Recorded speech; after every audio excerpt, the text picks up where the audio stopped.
போன வீடியோவில் நான் இந்த சைபர் கிரைம் ஃப்ரீசஸ் எதனால் ஆகுது, அக்கௌண்ட் எதுக்கு ஃப்ரீஸ் ஆகுது, இந்த மாதிரி விஷயத்தை பற்றி நம்ம டிஸ்கஸ் பண்ணியிருந்தோம். அதில் கமெண்ட் செக்ஷனில் நிறைய நண்பர்கள் வந்து நிறைய கேள்விகள் கேட்டிருக்கீங்க.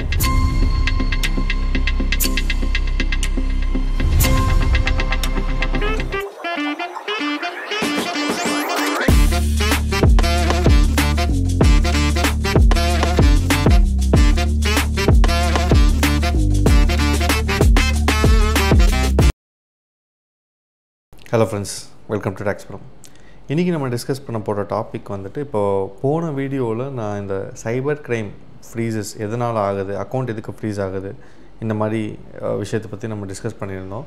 அதில் கமெண்ட் செக்ஷனில் நிறைய நண்பர்கள் வந்து நிறைய கேள்விகள் கேட்டிருக்கீங்க. ஸோ அந்த கேள்விக்கு நான் வந்து பதில் வந்து கொடுக்குறேன். அந்த கமெண்ட்ஸை வந்து படிச்சுட்டு அதுக்கு என்ன ரெஸ்பான்ஸ் அப்படின்றது நான் கொடுக்க போகிறேன். அதுதான் நம்ம இந்த வீடியோவில் பார்க்க போகிறோம். ஸோ ஃபஸ்ட்டு வந்து சதீஷ் என்ன சொல்லியிருக்காரு அப்படின்னு பார்த்தோன்னா, நான் எவ்வளோ தடவை ஃபோன் பண்ணாலும் எடுக்க மாட்டேங்கிறாங்க.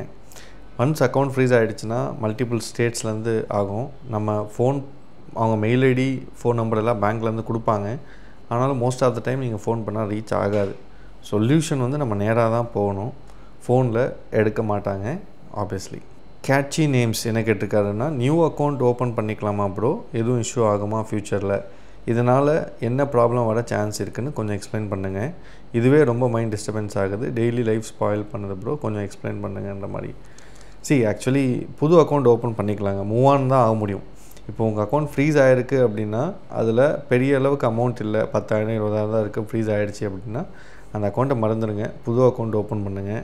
புது அக்கௌண்ட் ஓப்பன் பண்ண பிறகு கூட ஃபண்ட் அதிகமாக மெயின்டைன் பண்ணாதீங்க.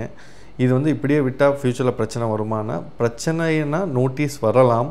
ஸோ நீங்கள் என்ன பண்ணிக்கலாம் அப்படின்னா, அந்த எதனால் அக்கௌண்ட் ஃப்ரீஸாக இருக்குது, எந்த ஸ்டேட்லேருந்து கேஸ் வந்திருக்குன்னு பார்த்துட்டு அதுக்கு மெயிலில் வந்து ரிப்ளை பண்ணுங்கள். இதனால தான் சார் நான் கேம் விளாட்னேன், இல்லை கிரிப்டோவில் தெரியாமல் P2P பண்ணேன், இல்லை எனக்கு ஆன்லைன் ஜாப்னு சொல்லி ஏமாற்றிட்டாங்க, என்ன ஆக்சுவல் ரீசனோ அதை நீங்கள் எக்ஸ்பிளைன் பண்ணிவிட்டு ஒரு மெயில் போட்டு விட்டுருங்க. மற்றபடி நீங்கள் ஒரு புது அக்கௌண்ட் ஓப்பன் பண்ணிவிட்டு நார்மலாக வந்து இருக்கலாம். ஒன்றும் பயப்படுறதுக்குலாம் வந்து ஒன்றும் பெரிய விஷயம் கிடையாது. கவிதா கார்த்திக் என்ன கேட்டிருக்காங்க அப்படின்னா, அக்கௌண்ட் ஹோல்டு அப்படின்னா என்னென்னு கேட்டிருக்காங்க.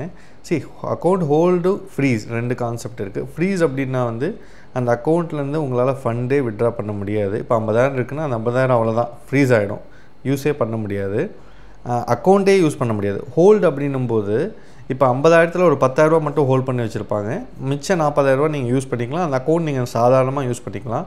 ஸோ அதுதான் வந்து ஹோல்டு ஆர் லீன் அப்படின்வாங்க.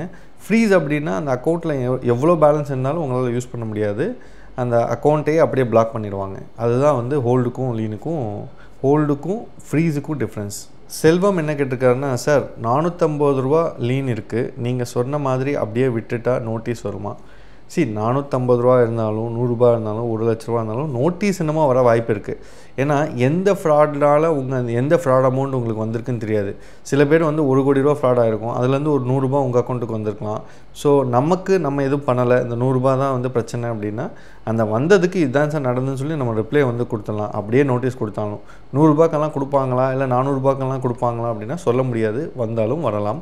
அப்படி வந்துச்சுன்னா ஒன்றும் பிரச்சனை இல்லை, நம்ம ஜஸ்ட் ரிப்ளை பண்ணி க்ளோஸ் பண்ணிக்கலாம். கோமதி பூஜா அவங்க என்ன கேட்டிருக்காங்க அப்படின்னு பார்த்தீங்கன்னா, sir if I do forex trading my account will freeze or not. நான் இது பல வீடியோவில் சொல்லியிருக்கேன். First of all forex trading அப்படின்றது வந்து அன்ஆத்தரைஸ்டு பிளாட்ஃபார்ம்ஸ் தான் நிறையா இருக்குது.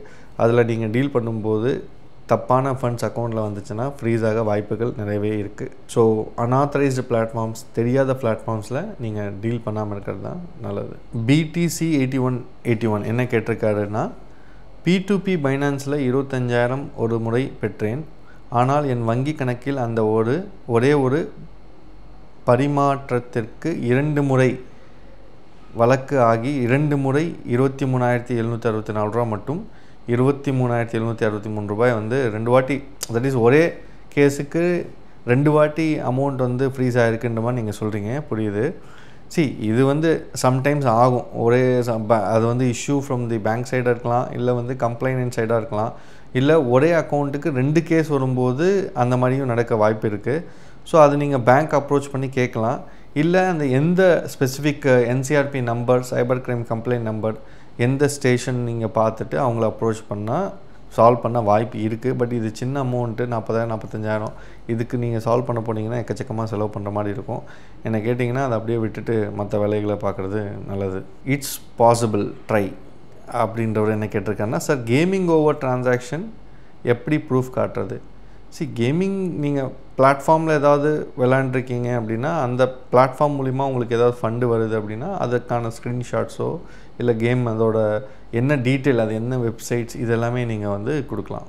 ராமன் என்ன கேட்டிருக்காரு அப்படின்னா, வேட் அக்கௌண்ட் ஓப்பன் பண்ண முடியுமா சார் அப்படின்னு கேட்டிருக்காரு. வேட் அக்கௌண்ட் நீங்கள் ஓப்பன் பண்ணலாம், இல்லை அதே பேங்க்கில் ஓப்பன் பண்ண அலோவ் பண்ண மாட்டாங்க. ஏன்னா உங்களுக்கு CAF ID இருக்கும், பேன் பேஸ் பண்ணி தான் அக்கௌண்ட் கொடுப்பாங்க. இப்போ நீங்கள் வந்து லெட்ஸே இந்தியன் பேங்க்கில் அக்கௌண்ட் ஓப்பன் பண்ணியிருக்கீங்க அப்படின்னா அந்த அக்கௌண்ட் ஃப்ரீஸ் ஆகிடுச்சுன்னா மறுபடியும் இந்தியன் பேங்க்லேயே இன்னொரு அக்கௌண்ட் ஓப்பன் பண்ண முடியுமான்றது டவுட்டு தான்.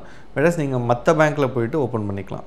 சவிதா என்ன கேட்டிருக்காங்கன்னா, சார் மே மந்தில் இந்த ட்ரேடிங்கில் இன்வெஸ்ட் பண்ணி அது ஸ்கேம் விட்டாச்சு, பட் அந்த டைமில் இன்வெஸ்ட் பண்ணதுக்கு அமௌண்ட்டும் வந்துருச்சு, பட் இப்போ ஜூன் மந்தில் அக்கௌண்ட் ஃப்ரீஸ் ஆகிருக்கு.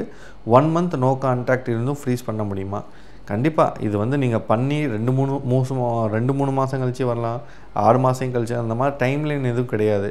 ஸோ ஏமாந்தவங்க எப்போ போய் கம்ப்ளைண்ட் பண்ணுவாங்க அந்த டைம்லைன்லாம் இருக்கும், அதுக்கேற்ற மாதிரி அது வந்து கம்ப்ளைண்ட் வரும். லெட்ஸே நீங்கள் உங்களுக்கு வந்த ஃபண்ட் வந்து லாஸ் ஆனவர் வந்து லேட்டாக போய் கம்ப்ளைண்ட் பண்ணியிருக்கலாம், இல்லை யாருமே கம்ப்ளைண்ட் பண்ணாமல் கடைசியாக ஏதாவது ஒரு பிரச்சனையில் கம்ப்ளைண்ட் போயிருக்கலாம். ஸோ டைமிங்ன்றது ஒன்றும் கிடையாது, நீங்கள் பண்ணி முடிஞ்சு 1 வருஷம் கழிச்சு கூட வரலாம், சொல்ல முடியாது.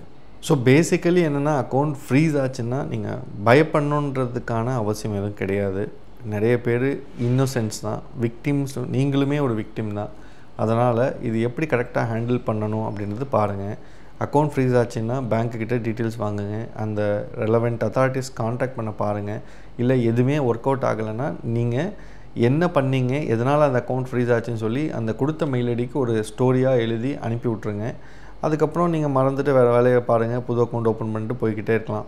இது நீங்கள் சால்வ் பண்ண போகிறீங்க அப்படின்னா நிறைய செலவுகள் ஆகும். ஏன்னா 10,000 20,000 அக்கௌண்ட் லீனாக இருக்குது, ஃப்ரீஸாக இருக்குன்றதுக்காக நம்ம போய் செலவு பண்ணிக்கிட்டே இருக்க முடியாது.